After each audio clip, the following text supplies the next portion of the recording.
ಈ ಥರದ ಘಟನೆಗಳಾದಾಗ ಯಾರೊಬ್ಬರನ್ನು ನಾವು ದೂಷಣೆ ಮಾಡೋಕ್ಕಾಗಲ್ಲ. ನಮ್ಮೊಬ್ಬ ಕಲಾವಿದ ಎಲ್ಲೋ ಜೈಲಲ್ಲಿದ್ದಾನೆ ಅನ್ನೋವಾಗ ಭಾಳ ಮನಸ್ಸಿಗೆ ಬೇಜಾರಾಗುತ್ತೆ. ಅವರೊಬ್ಬರೇ ಅಲ್ಲ, ಅವ್ರ ಜೊತೆ ಇದ್ದವರು ಕೂಡ. ಹಾಗೆ ರೇಣುಕಾಸ್ವಾಮಿಯವರ ಒಂದು ಸಾವು ಕೂಡ ಭಾಳ ನೋವು ಕೊಡುತ್ತೆ. ಒಂದು ಕಡೆ ಸಂಭ್ರಮ ಮಾಡಬೇಕಾದ್ರೆ ಇನ್ನೊಂದು ಕಡೆ ಸಂಕಟ ಇದೆ. ಆದರೆ ಇದು ಕೋರ್ಟಿಗೆ ಸಂಬಂಧಪಟ್ಟಿದ್ದು, ಕೇಸಿಗೆ ಸಂಬಂಧಪಟ್ಟಿದ್ದು. ಹಾಗಾಗಿ ಇದರಲ್ಲಿ ನಾನು ಮೂಗು ತೋರ್ಸೋಕ್ಕಾಗಲ್ಲ.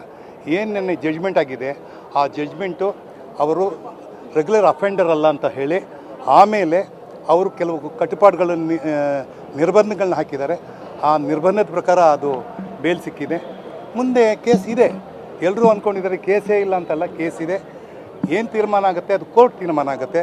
ಅದು ಸುಂದರರಾಜ್ ತೀರ್ಮಾನ ಆಗಲ್ಲ, ಹಾಗೂ ಚಿತ್ರರಂಗದ ತೀರ್ಮಾನ ಆಗಲ್ಲ. ಏನೇ ಆದರೂ ಅದು ಕೋರ್ಟ್ಗೆ ಸಂಬಂಧಪಟ್ಟಿದ್ದು. ಅದಕ್ಕೆ ಆ ಕೇಸನ್ನು ಅಲ್ಲಿಗೆ ಬಿಟ್ಬಿಡೋಣ. ನಾನು ಈ ಥರದ ಘಟನೆಗಳಾದಾಗ ಯಾರೊಬ್ಬರನ್ನು ನಾವು ದೂಷಣೆ ಮಾಡೋಕ್ಕಾಗಲ್ಲ. ನಮ್ಮೊಬ್ಬ ಕಲಾವಿದ ಎಲ್ಲೋ ಜೈಲಲ್ಲಿದ್ದಾನೆ ಅನ್ನೋವಾಗ ಭಾಳ ಮನಸ್ಸಿಗೆ ಬೇಜಾರಾಗುತ್ತೆ. ಅವರೊಬ್ಬರೇ ಅಲ್ಲ, ಅವ್ರ ಜೊತೆ ಇದ್ದವರು ಕೂಡ. ಹಾಗೆ ರೇಣುಕಾಸ್ವಾಮಿಯವರ ಒಂದು ಸಾವು ಕೂಡ ಭಾಳ ನೋವು ಕೊಡುತ್ತೆ. ಒಂದು ಕಡೆ ಸಂಭ್ರಮ ಮಾಡಬೇಕಾದ್ರೆ ಇನ್ನೊಂದು ಕಡೆ ಸಂಕಟ ಇದೆ. ಆದರೆ ಇದು ಕೋರ್ಟಿಗೆ ಸಂಬಂಧಪಟ್ಟಿದ್ದು, ಕೇಸಿಗೆ ಸಂಬಂಧಪಟ್ಟಿದ್ದು. ಹಾಗಾಗಿ ಇದರಲ್ಲಿ ನಾನು ಮೂಗು ತೋರ್ಸೋಕ್ಕಾಗಲ್ಲ. ಏನು ನೆನ್ನೆ ಜಡ್ಜ್ಮೆಂಟ್ ಆಗಿದೆ, ಆ ಜಡ್ಜ್ಮೆಂಟು ಅವರು ರೆಗ್ಯುಲರ್ ಅಫೆಂಡರ್ ಅಲ್ಲ ಅಂತ ಹೇಳಿ ಆಮೇಲೆ ಅವರು ಕೆಲವು ಕಟ್ಟುಪಾಡುಗಳನ್ನು ನಿರ್ಬಂಧಗಳನ್ನ ಹಾಕಿದ್ದಾರೆ. ಆ ನಿರ್ಬಂಧದ ಪ್ರಕಾರ ಅದು ಬೇಲ್ ಸಿಕ್ಕಿದೆ.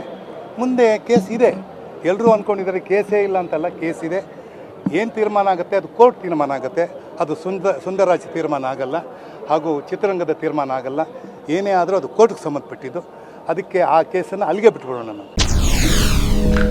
SSTV ಸಿನಿಮಾ ಜಗತ್ತಿನ ಕ್ಷಣ ಕ್ಷಣದ ಸುದ್ದಿಯೊಂದಿಗೆ.